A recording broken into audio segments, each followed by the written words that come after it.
Hey guys, and happy new year to you all. Okay, welcome to Quality Shot. If you haven't already, please make sure that you like, comment, and of course, subscribe to the channel. Thank you very much. Well, boxing is back in 2021 with a bang. So we start off the year with an absolute banger that I'm going to review in this video. Ryan Garcia versus Luke Campbell in Texas with a crowd. Yeah, this is actually a fight that obviously is being postponed a couple of times. Once also because Luke Campbell had COVID. So yeah, I think for me, something to really look forward to. And I just was so excited to see this fight, to be honest with you. And the best thing as a UK fan is that it was on at 11 p.m. in the evening. And that's because I think DAZN wanted to make sure that it was kind of easily accessible globally because they are now a global platform. And I think in the US, in Texas, it was 3 p.m. So it's an afternoon. There's an early start for most people. Of course, the show, I think, starting at 3 p.m. it was. But yeah, I mean, I didn't catch, I'm going to be honest with you, didn't catch all the undercard, caught some of it, but I'm not going to go into that because there's a lot to cover with the main fight. I know there was a world title fight on the undercard as well, at light, at super featherweight even. But yeah, I mean, look, let's be honest. If you tuned in to watch Ryan Garcia versus Luke Campbell. Okay, let's go straight into a little bit of a breakdown, to be honest with you, because it was a very intriguing matchup.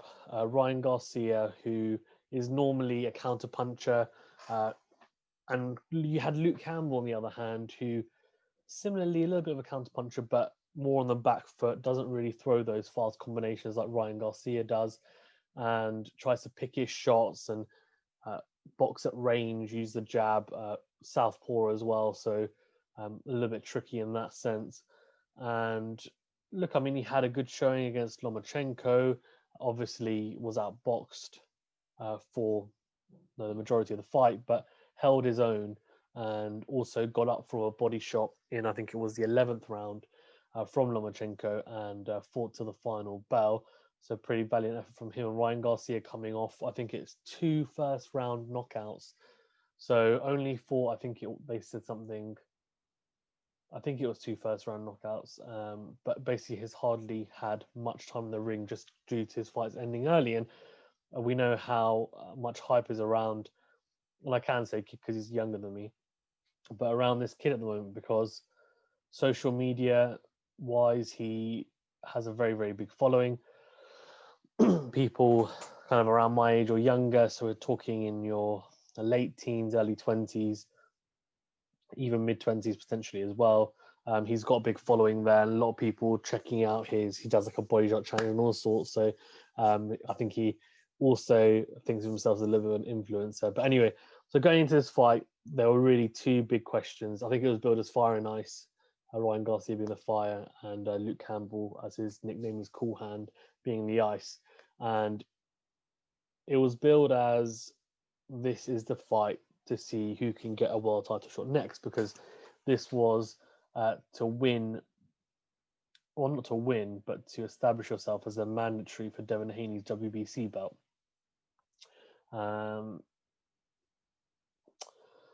Okay, let's go into the fight first, actually. I want to go round by round very briefly, and then I want to maybe do a little bit of an overall analysis and also talk about what next for Ryan Garcia, who was the inevitable victor in this fight. Okay, so round 1, as you can probably imagine, was a feel-out round. If you've seen it, Garcia planting his feet, marching forward. I guess you could say Mexican style.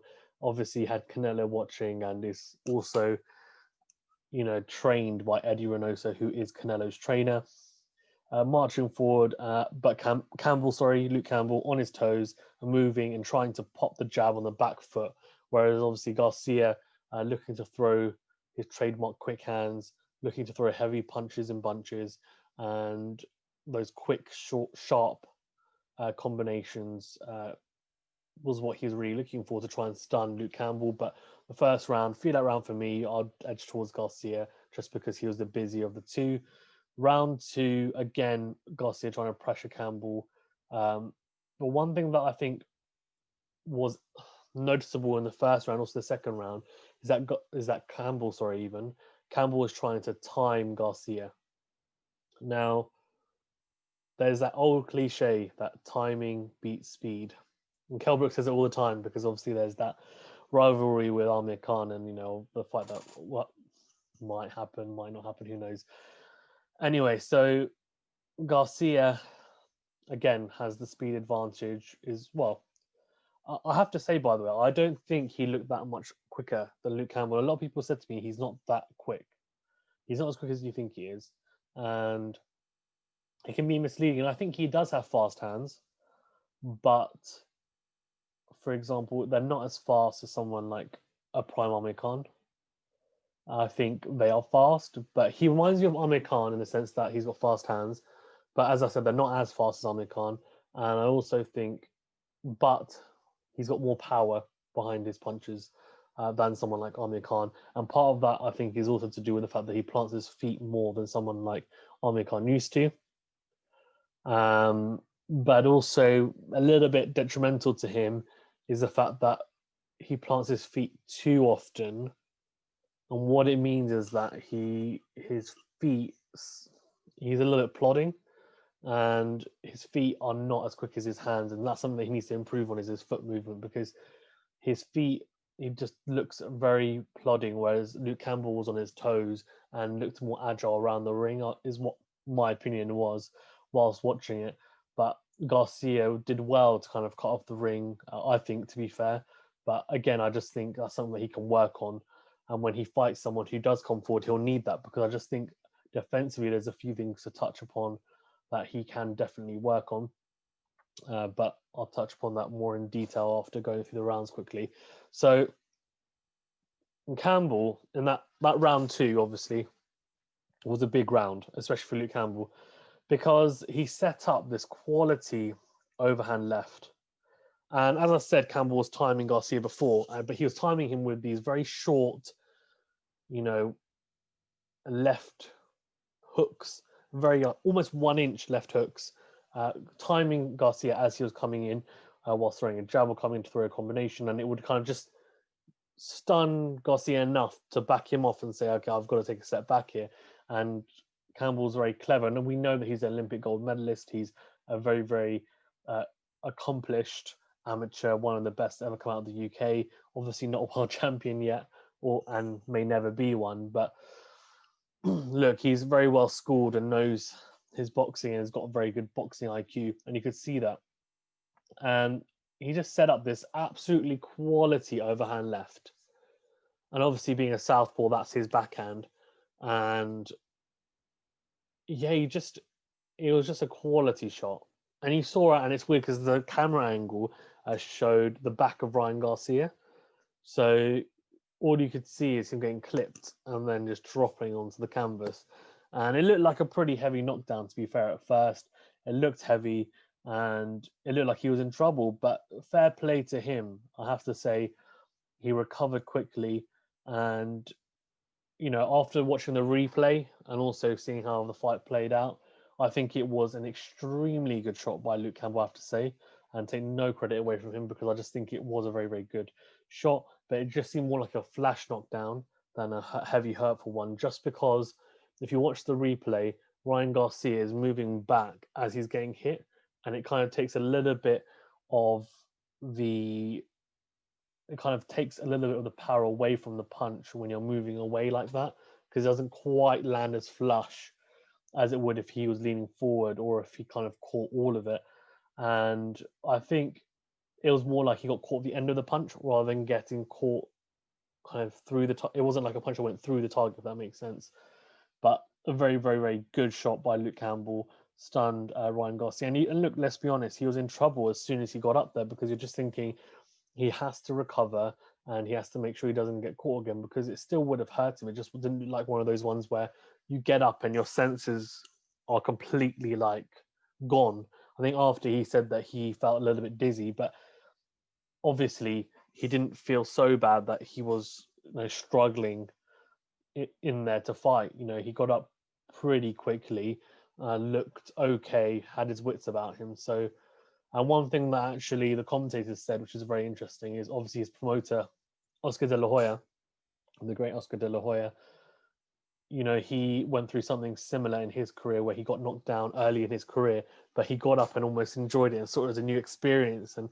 And kind of weirdly, Ryan Garcia did the same thing, and this was an acid test for him because he's never been knocked down. I think he actually said after the fight he'd never been knocked down in his life. I don't know if that's true, but either way, he's never been knocked down in his professional career. And to kind of get up and react the way that he did, they said I think, look, the DAZN commentators I don't want to get too much into, but they said it shows a champion's mentality. Obviously, he's not a champion yet. I think it just shows that he has what it takes to look. He has what it takes to really go somewhere. I don't know where. I don't know how far he can go, but he's got that stuff. When I mean stuff, I mean it's a weird one. It's like moments like that show you whether a fighter has the stuff or not. And when I mean stuff, I just mean that inner, not belief, but the inner strength and that inner fighter to say, you know what, I'm going to get up. I'm going to go for it. And for example, Anthony Joshua had a similar thing against Klitschko when he got knocked down. He got up and he recovered and then obviously went on to win that fight. This was Ryan Garcia's moment to see, okay, what are you all about? Are you going to go, I'm hurt, give up, quit? Or are you going to get up, brush yourself off, and then go again? And that's what he did. And that was quite impressive, I have to say, because it could have gone another way. But anyway, so we're going to round 3, the next round, and Garcia, again, being the aggressor. And then in round 4, he hurt Campbell with a straight right. But again, it's kind of more of the same. Garcia trying to come forward, throw him, those sharp combinations that he likes to throw, and flurry of punches, and Campbell obviously trying to evade them and then popping a jab, and eventually there were a few exchanges, but it was more of the same really in round 3 and 4. And round 2, the only difference being in that round obviously was the knockdown, which Campbell threw. But to be honest with you, Garcia recovered, as I said, and in round 3 and 4, he kind of just started, and he just started where he left off from in that round 1 and also round 2, where, to be honest with you, again, he looked pretty good and looked the aggressor until he did get dropped. And the reason why he got dropped as well is because his hand wasn't covering his face properly. He wasn't covered up, and they said in the corner, you made a mistake. And he said, yeah, I know, I wasn't covering up properly, because his hand, and this is something similar that AJ had against Ruiz actually, and there's similarities here, and that's why I'm drawing it, is his right hand, he dropped it, and when he dropped it, Luke saw the opening and hit him, and it was a very, very good shot, as I said. Okay, in round 5, Garcia caught Campbell with his trademark left hook, and he loves throwing that. I think he said he could throw that, forever, and he'd never get tired. Anyway, so he threw it, and Campbell actually turned his back and faced towards the ropes, and luckily for him was saved by the bell. But at this point, you're just thinking to yourself, Campbell weathered the storm early on, and then had success in that second round, the knockdown. But then since then, it's pretty much been all Garcia. And I think after round 6, I had scored it 4-2 to Garcia. But you could have gone 5-1 to Garcia, to be honest with you. But yeah, in round 6, Campbell still looked hurt, to be honest with you, at the start from that left hook, and Garcia again being the aggressor. And as I said, that would be a round to Garcia for me. But the one thing I'd say is that Campbell recovered by the end of the round, which was again quite impressive, because Garcia can pop. He has got pop in his punches. Okay, round 7, obviously, the last round of the fight. Let's touch upon that then, because obviously halfway through that round, It's funny because the commentators, I think it's Chris Mannix, kept going on about how slow or how much Garcia is planting his feet, and he needs to be more, on his tiptoes, etc. And yeah, I do agree with that. That I think in stages and transitions during rounds, he needs to be better at that. But one thing that he does do quite well is that when he's in the pocket, he'll throw quickly, and he does try to get out more than I think he used to. That's something that it seems he has been working on. But anyway, so look, this shot by Ryan Garcia is a quality shot. And I talked about Luke Campbell's shot. It's just as good, if not better. And the reason why it might be better is obviously because it ended the fight. And Ryan Garcia hits Campbell with a left hook to the body, a liver shot, which completely debilitates Campbell. Basically, Ryan Campbell. Luke Campbell takes a knee, and you can see on his face, he almost looks purple. His face looks purple almost. And he takes a knee, and you can see he's in agonizing pain. And then I'm thinking, okay, he's going to take a knee, but he'll get up. And then maybe it might get stopped later because, he might get stopped on his feet because, he's tough. He is tough, Luke Campbell. But no, that doesn't happen. I think for the first time in his career, he gets stopped because I'm pretty sure he lost on points to Mendy. He lost a split decision to Linares, and then he lost a unanimous decision to Lomachenko, and that's his 3 losses. So, yeah, Ryan Garcia did something that Lomachenko couldn't do, and that's not to say that Ryan Garcia is better than Lomachenko. I'm just saying that obviously, this isn't a worn and torn Luke Campbell. This is a very, very good Luke Campbell. And Ryan Garcia hit him with that left hook to the body, as I said, a liver shot. And Luke Campbell, as I said, he's on one knee, but as soon as he went down on 2 knees, I'm thinking to myself, that's it. This is over. And it was. He took that second knee and he just did not make the count. And that's it. And, it's really funny because I have to be honest with you, when you first see someone get stopped by a body shot, you just think to yourself, what the heck? Like, what's going on? I'm going to be honest with you. You just think to yourself, as someone like myself who doesn't box, you just think, what? How have you got stopped there? Why can't just get up? Come on. It might hurt a little bit. Come on, get up. Surely you train for this. But what people don't realize is when you get hit in the right spot, that liver shot is just almost paralyzing for whatever, 10, 15 seconds. And an example I could give, which if you're a British fan, you should know this.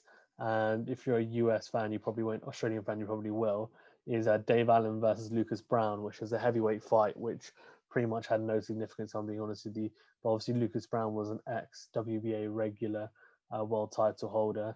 And yeah, he got hit by the shot by Dave Allen. A left hook to the body as well, I think it was, a liver shot. And he just couldn't get up. And Taylor did the same thing to Kong Song in 2020 in his only fight. I think it was a left hook to the body as well. Again, took a knee, couldn't get up. And again, Ryan Garcia. And you know what, to me, was very interesting is that left hook that he threw was so similar to Canelo. It reminded me of Canelo. I'm not trying to draw comparisons and say that he's going to be as good as Canelo or he is as good as Canelo, but the fact that obviously they train together, they're part of the same team, and Eddie Reynoso's the trainer for Ryan Garcia, you can see how it's rubbing off on Ryan Garcia, and that can only be good. I think since he's been with Eddie Reynoso, all he's had is knockouts, and that left hook to the body was a damn good shot, and Canelo would have been proud of that. And obviously after Canelo got in the ring, congratulated him, etc., and had pictures together, and they obviously are relatively close. They train together, obviously, and look, he sees him as almost like a young brother figure, or even Ryan Garcia sees Canelo as a bit of an older brother figure.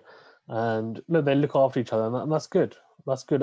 Look, he can only get better and can only improve by sticking around someone like Canelo and Eddie Reynoso. And I don't want to go into the clenbuterol and tainted meat stuff, but because look, at the end of the day, who knows what's going on really. But yeah, look, I think in terms of things to improve on for Ryan Garcia, I'd say his feet are still a little bit slow. He needs to speed those up. And needs to, like Andy Ruiz, for example, his hands are so quick, but his feet are plodding, and it makes a difference. If you can make sure that your feet are as quick as your hands, or nearly as quick, then it just makes you ridiculously effective in attack and defense. And the issue with Garcia is that he's quick with his hands, but then he's not quick enough to move out and quick enough to dodge and be agile. And his head movement is pretty much near non-existent, if I'm honest with you. So his head movement he can improve on, and also clearly keeping this right hand up when he's in distance to make sure he doesn't get caught. Because a lot of people, they'll throw a left hook if you fight someone who's an orthodox fighter, and he'll be in trouble himself from a left hook. But yeah, so he needs to do that. And look, if he wants to plant his feet and throw with that slight bit extra power, then that's fine. But do it at the right moments.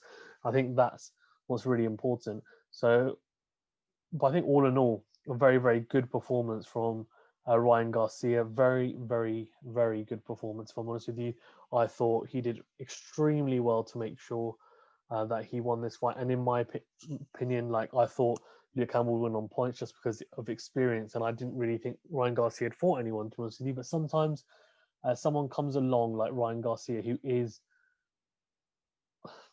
as good or almost as good as people are hyping him up to be, and he seems to be in that bracket. He's nowhere near the Teofimo Lopez's or the Gervonta Davis's yet, and whoever says he is, you're wrong. But he called out Gervonta Davis after he obviously wants that fight. Look, I don't mind seeing that fight. Teofimo Lopez, I think, is just too much at the moment for him, but Gervonta Davis is slightly below Teofimo Lopez in my estimation, especially at 135. I wouldn't mind seeing that fight. I would prefer to see him versus Devin Haney because I think both of them are at similar level. And they've got a rivalry as well. I think Devin Haney was there as well and said, look, I think he was nodding, saying, yeah, go on, fight me. And then Ryan Garcia was, no, they're mates, I think, but also rivals. And,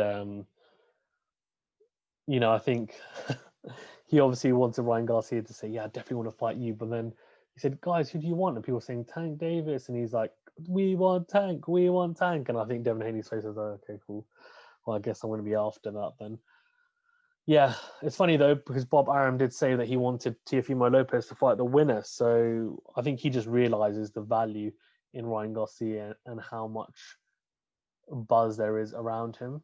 And it's not about how good he is as a fighter, it's what he brings to the table. And he does bring a lot now, especially after this win. His stock will rise, and not just the casual, whatever, YouTube teenagers will be watching him and pay attention, but it will be the people, everyone in the boxing world will sit up and think, okay, this kid can fight. So yeah, interesting to see what happens with him next. I think, as I said, I'd like to see him fight, Devin Haney, in my opinion, and I'd like to see Teofimo Lopez fight maybe Tank Davis, and they can just have a round robin and just go for it, man. Just go for it. That'd be great. And then who knows? Maybe Lomachenko wants to stay at 135. I think he said he does. And he has also called out Gervonta Davis. So, look, 135 division is on fire. I can't wait to see the fights that are going to be made in this division in 2021. So hopefully we get some big fights made. Okay, thanks very much, guys, for watching, especially if you stayed with me till the end. Apologies, this went on a little bit longer than expected, but yeah, there's just a lot to talk about. A very, very good fight, as I said, and a great fight to kick off what hopefully will be a very, very big 2021. Although the UK government has just announced that there'll be no boxing in January, which is a real shame. Even behind closed doors, there won't be any boxing. So a couple of shows I think are going to have to be postponed and moved back, etc. But fingers crossed that we get boxing in February onwards then, especially in the UK, and also we get the big fights, and we know which big fights I'm talking about. So thanks very much, guys, for watching. And of course, as I said, please make sure you subscribe if you haven't already. It really does help. I really, really do appreciate it. And if you haven't, please check out my 2020 review with Kevin Mush, where we talk about everything in 2020, from upset of the year to craziest moment of the year to fighter of the year to prospect of the year to what we're looking forward to in 2021. Thanks very much, guys, for watching again, and stay safe.